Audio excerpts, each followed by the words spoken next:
Derek, que también ha sido parte de este gran importante inicio de este foro, de esta edición de la edición pasada. Ha estado con nosotros desde el día 1 para la creación de este foro, entonces también aprovecho para agradecerle todo su apoyo. Y bueno, Derek es gerente de producto de Tech Matters, trabajando en Terraso.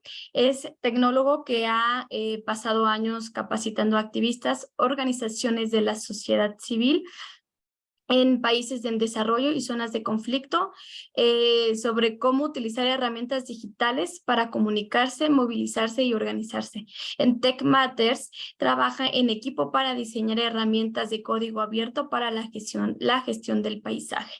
Él va a presentar Terraso Mapping, entonces le vamos a dar la oportunidad para que se pueda también el presentar y pues bueno, lo puedan conocer y nos pueda dar su valiosa información y conocimiento y experiencia en este tema. Entonces, adelante Derek. Igual les comento, él va a tener su presentación en inglés, entonces todos los que estén escuchándonos, pues ahí está el iconito, les vuelvo a recalcar, el iconito de audífonos para que le puedan cambiar el idioma. Y pues bueno, adelante Derek.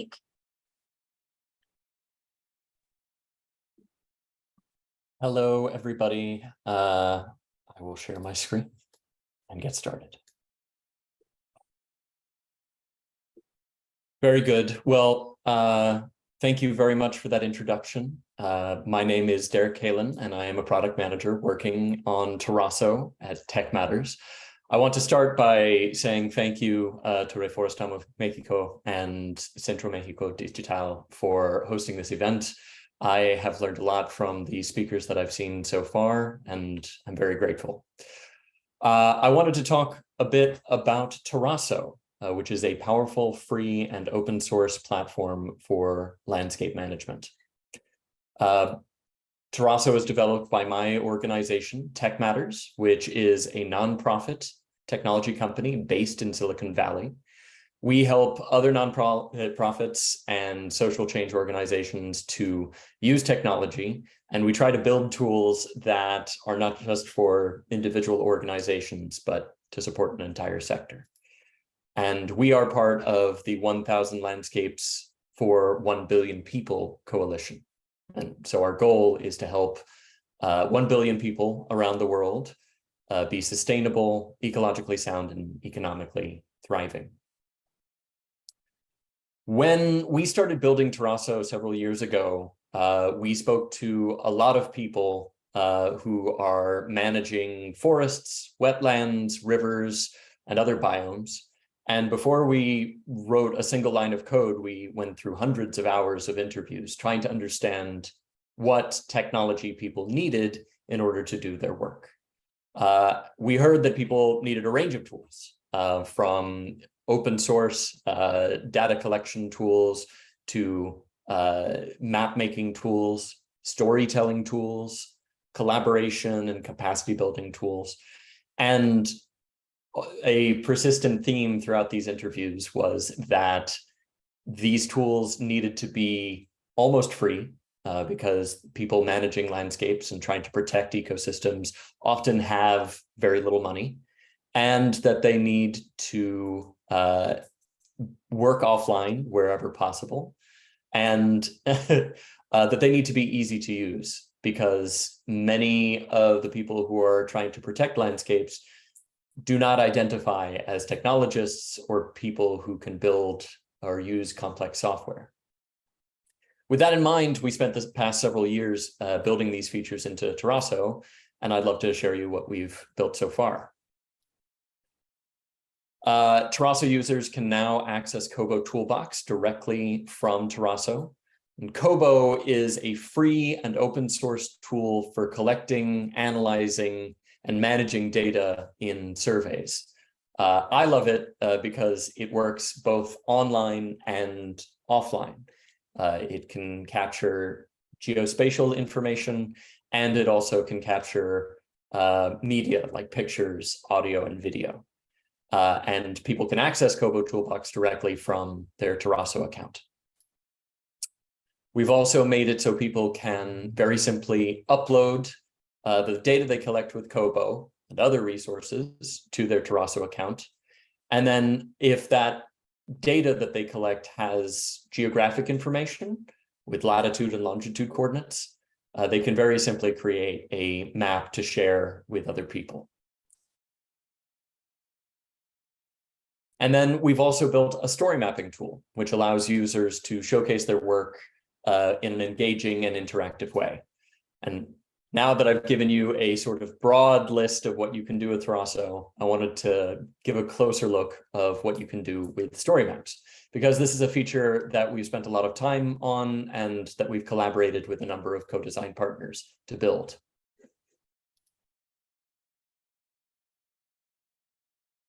I want to first start out by sharing a completed story map and then share how simple it is to make a map like this. You're looking at a map that we co-created with a partner.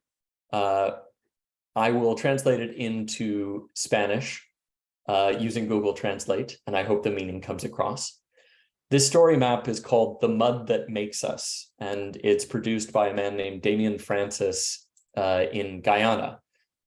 Damien is probably one of the best storytellers I know, and he views storytelling as an important tool in the toolbox of people who are trying to protect landscapes. Climate change and coastal erosion are happening in many places, and in Guyana, Damien is campaigning for the use of trees as a way to address coastal flooding.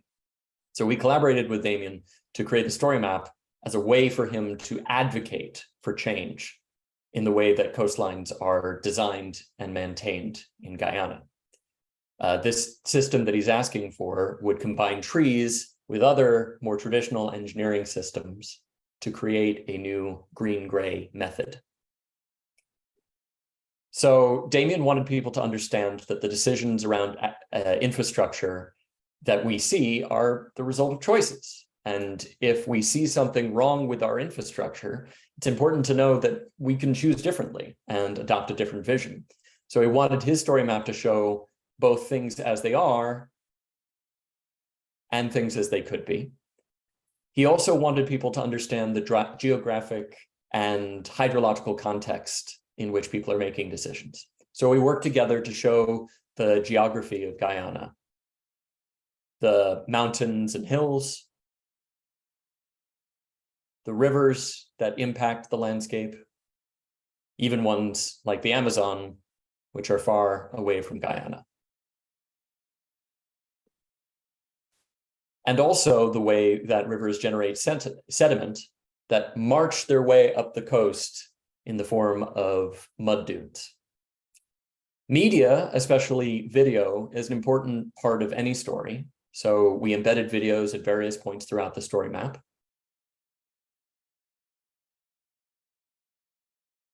And these videos can play to demonstrate ideas. In this case, we're showing the ways that mangrove trees along the water are able to reduce the impact of waves and the pressure put upon coastlines. By zooming in and out of the landscape and telling stories about cities, coasts, and forests, Damien was able to tell a compelling story about why this policy for using trees for erosion management was right for Guyana.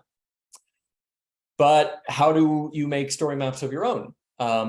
Terraso is free and open source, so anybody can get started with a few clicks. I'm going to open up Terraso and show you what this looks like. And to do this demonstration, I want to use some images and video from another map made with a co-design partner, this one, Fundación Aldea, which is a group based in Ecuador. Aldea spent a year gathering data in their landscape using a tool very closely related to Kobo Toolbox. And they were focusing on an area called the Andean Choco Biocorridor, where conservation and land rights intersect. They collected interviews and data from hundreds of people whose land had been claimed by large companies who were seeking carbon credits from forestry in the region. Now, originally, the data looked a little bit like this. It was a very rich map produced using open source tools, but Aldea wanted people opening this link to be able to understand what was happening on the ground, which is difficult to do when people are presented with raw information. And that's why we ended up collaborating together to produce a story map, turn the data that they've collected into a story that people can actually engage with. So, as I start building a story map, I see that Terraso's approach to storytelling is similar to other aspects of the site. I see that the tool is very, very simple to get started with. That's great because I've spent, or in this case, our partner has spent more than a year gathering data, and they don't want to spend another year learning how to use the technology. So we're going to add a title and a subtitle showing the areas where they were working. And we're going to set a location for the story map. So I'm going to search for Ecuador. Of course, I could also search for a city or a place. And then once I've searched for the general area, I can zoom in to a part that matters for me. Great. Now we have our title page. Terraso is built upon chapters, just like a story. So I'm going to add another chapter. And in this case, I'm going to create a chapter. Again, I'm using content from their original story map. I paste in the text. And I've decided that I want to include a piece of media. So I'll add this image. Finally, I want to set the location of this story map. So I've zoomed in to a location that matters to me. I'll add another chapter very briefly. And this time, I'll include a video that emerged out of Aldea's research. And again, I'll pick a new location, one that is interesting for me. I'm happy to see that at any point during the creation of this story map, I can click preview and see what my partners would see or my audience would see. And because I expect storytelling to take place over multiple sessions, I'm happy to see that I can save my work here. I can tell you as the product manager for Terraso that right now our engineers are working on a feature that allows people to collaborate on a story map so that if you are working with a colleague and you want them to edit your work or add content, you can do that. And we expect that feature to be online this week. So to finalize, I'll say this. Please go ahead and use Terraso. It's free and open source, and we just launched in May, so we are eager for feedback from real-world users to tell us how we can make this tool even better. If you'd like to build a map or collaborate around creating maps, please contact us, and my information is available here. I'll leave you with this note. Our mission with Terraso is to create tools that help people collaborate, communicate, and effectively manage their landscape. And for those tools to be so simple that anybody can use them. So thank you very much, and I look forward to answering your questions in the chat. Ok, muchísimas gracias, Derek, por toda la información que nos acabas de compartir. Igual, no sé si puedas igual de nuevo proyectar nada más la última parte para que les dé tiempo de copiar el correo, de copiar algunos contactos de ustedes. Y bueno, él va a estar contestando algunas preguntas si tienen en el chat. Entonces, igual no sé si tengan alguna duda, alguna pregunta sobre lo que les acaba de compartir Derek.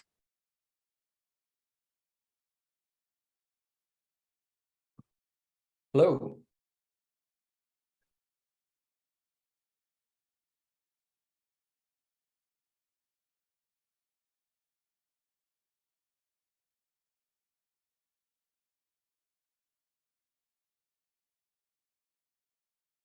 Okay.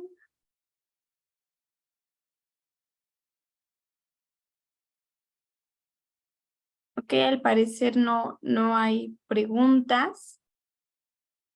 Bueno, si llegan a tener alguna pregunta, algún comentario, pues igual no duden en escribirles a Derek. Entonces igual, no sé si puedas volver a proyectar, Derek, tu pantalla donde están los contactos.